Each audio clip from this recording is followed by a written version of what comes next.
Welcome to the Financial Evangelist Podcast, your source for the latest in economics, crypto, and everything in between. From market movements to blockchain breakthroughs, we cut through the noise and bring you the facts, fast. All right, welcome back everybody to the deep dive. You guys really brought it this time with the stuff you sent in. We've got a whole bunch of different perspectives to get through today. Yeah, this is going to be a good one. We've got that YouTube video making the case that things might be getting a little shaky in the credit markets. Then there's the one arguing that maybe, just maybe, we can all breathe a sigh of relief because that recession everyone's been talking about is actually off the table. Mm-hmm. We've also got a piece looking at why some of the big institutions are kind of hesitant, to fully buy into this recent market rally. Interesting. And to top it all off, we've got a perspective highlighting how some top officials are seriously worried about tariffs and how they might hit the economy. Oh, wow. So what we're going to try to do today, our mission, is to bring all of this together for you guys, really pick it apart, see where the arguments line up, where they clash, and what you really need to know. So you ready to jump in? Let's do it. Okay, so let's start with those potential warning signs, those cracks in the credit markets. The Eurodollar University video, remember that one? Lays it out pretty clearly. Yeah, remember that one. They were talking about those widening credit spreads, the difference in yield between those riskier corporate bonds and those safer government bonds. Right. And just a little while ago, like super recently, these spreads were so tight, which they say basically means that the market was just way too chill, too complacent. Yeah. What they're saying is that these widening spreads, they act like almost like an early warning system, kind of like a canary in a coal mine. I see, okay.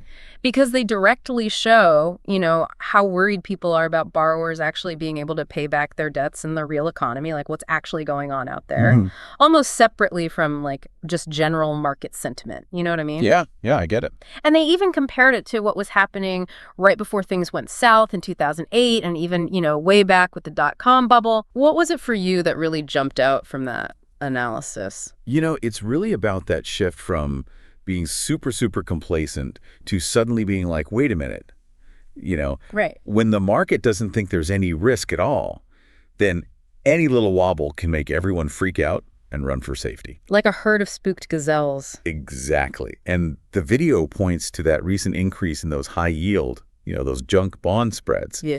They're getting close to where they were back last August. And even though it hasn't been quite as sudden this time, it's been pretty steady over a few weeks now. And we're seeing selling pressure in both stocks and corporate credit. Yeah. That all suggests that something deeper is going on, that people are starting to get genuinely uneasy. Right. And they brought up some really specific things like the increase in high yield credit default swaps, which are basically like insurance, right, on those bonds. Yeah. The price of those swaps going up basically means more people are worried about those companies with all that debt actually being able to pay it back. And then they talked about how even in private credit, people are starting to get nervous about how much debt companies are taking on and if they're going to be able to make those interest payments. Totally. And those rising credit default swap spreads, they're like a big flashing sign, right? That investors are getting more and more nervous about those riskier companies. Uh-huh. And the fact that people in private credit are getting worried, that's a big deal. Why is that? Because that whole sector, it's exploded in recent years, and they've taken on a ton of debt, often without the same level of, public scrutiny that you see with those traditional bond markets. So if those worries about companies having too much debt and struggling to make their payments start to spread, it could totally spill over into other parts of the system.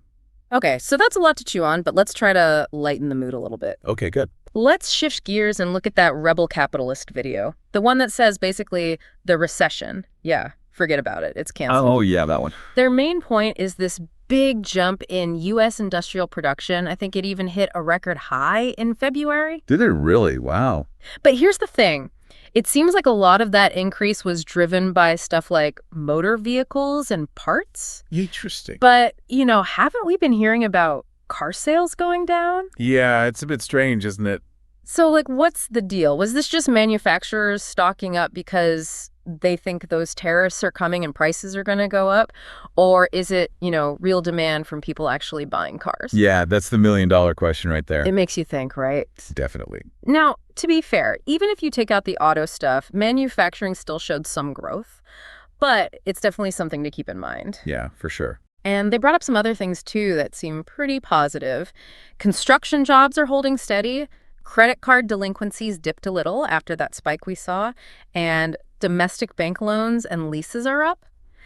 They even said that the dollar getting weaker is actually good for the global economy.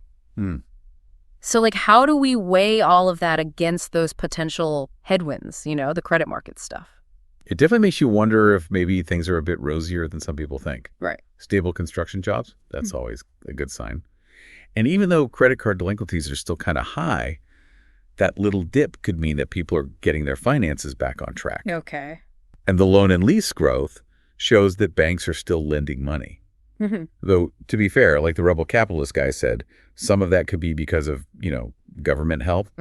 And yeah, a weaker dollar can be good for U.S. exports because it makes them cheaper for other countries. And it can help other countries who have a bunch of debt in dollars. Right. But the key thing here is to look at the bigger picture, the trends, and what's really causing these changes. Loans are growing, but they're still not back to where they were before the whole 2008 crash. Right. So even though there are some signs that maybe things aren't so bad, it's important not to get carried away. You have to look at everything. That's a great point. Okay, so this brings us to this really interesting and potentially game-changing topic of tariffs. Oh yeah, the tariff thing. Both that Rebel Capitalist video and the Stephen Van Meter analysis talk about tariffs, but they have completely different takes on them. How so? Rebel Capitalist says tariffs could actually make things cheaper and boost production here in the U.S. But Van Meter says some big officials are worried about this almost nightmare scenario where tariffs actually push us into a recession. Wow, that's a pretty big difference of opinion. It is, right. So, how do we make sense of that? Well, it really shows you just how unpredictable tariffs can be and how they can have unintended consequences. That whole thing in the Rebel Capitalist video about how tariffs didn't really make prices go up under the last administration, it's missing some key points, the dollar was getting stronger back then, which would kind of balanced out any price hikes from the tariffs. Okay. And the countries selling us stuff, they might have just eaten some of those tariff costs themselves so they could stay competitive. Interesting.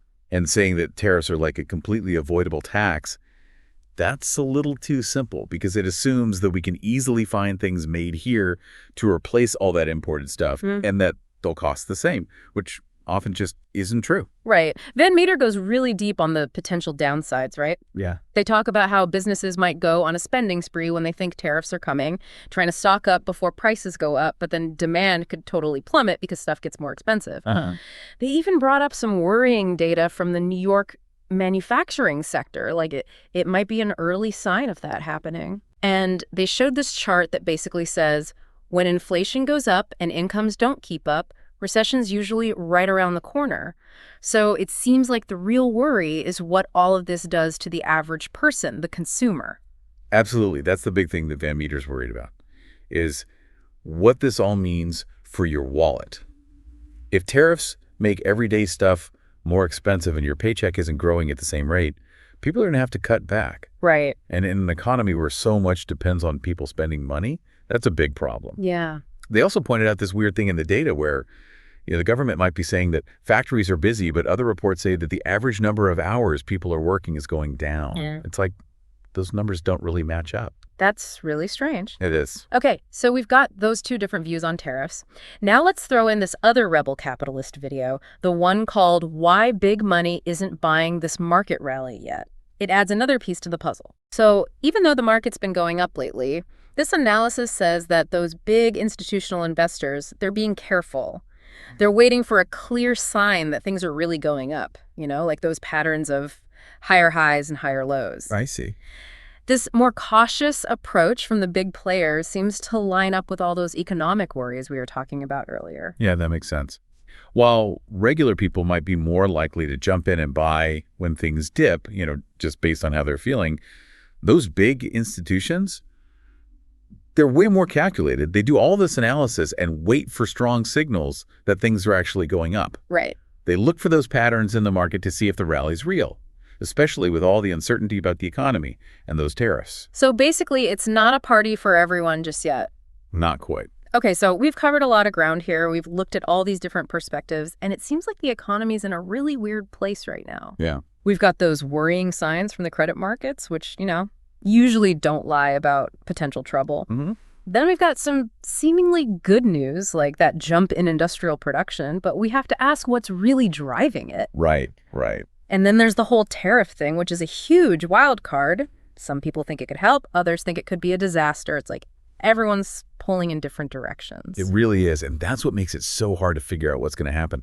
The nervousness in the credit markets and those big investors being cautious about the stock market, it tells you there are some serious risks out there. Yeah. And even though some things look positive, you have to dig deeper. Like, what's really behind that increase in production? Could it be that tariff thing, businesses stocking up? And one of the sources was really worried about tariffs pushing prices up and putting even more pressure on people's wallets. That could end up being way more important than any good that comes from tariffs. So what does this all mean for the average person trying to make sense of all this? It sounds like staying informed and not believing everything you hear is super important. Absolutely. You can't just look at one piece of data and think you understand the whole picture. Yeah. We've seen how the same data can mean different things to different people. It's about knowing the different arguments and what risks and opportunities they present. Right. It's about looking at the whole picture, not just one little piece. How healthy are the credit markets? What's the government doing with things like tariffs? And like you said, how are regular people doing? How strong are they as consumers? Yeah, you have to think about how all these different parts of the economy affect each other. If the credit markets are struggling, that can hit the stock market and the whole economy. And things like tariffs can have huge and sometimes totally unexpected effects. It's a real domino effect. It is. Okay, so that wraps up our deep dive into the economy and those credit markets. We've covered a lot, from potential cracks in the system to those rising borrowing costs and signs of a possible recession. But we also look at that strong industrial production and the weaker dollar. It's a really complex picture right now with tariffs, consumer behavior, and the global economy all playing a part. Yeah, it really is. And the fact that different financial experts have such different views just shows you how much debate there is and how much uncertainty there is about what's coming next. For sure. As you think about all of this, ask yourself, what does it mean for your own finances? What are the big takeaways for you? We'll keep an eye on all of this and bring you more deep dives as things develop. And one last thing. If you found this analysis helpful and want to stay up to date with our future deep dives, please don't forget to subscribe. Yeah, subscribe. All right. Thanks for joining us on the deep dive. Catch you next time. Tired of spending countless hours sorting through your crypto transactions? Meet Coinly, your all-in-one crypto tax solution. Whether you're trading, staking, or mining, Coinly automatically imports and categorizes your transactions from over 700 exchanges and wallets. Generate accurate tax reports in minutes, track your portfolio performance, and stay compliant with your local tax authorities. Coinly supports tax regulations in more than 20 countries, making crypto tax season stress-free for investors worldwide. Join over 1 million users who trust Coinly with their crypto taxes. Visit the link in the description to get started today and receive 20% off your first tax report.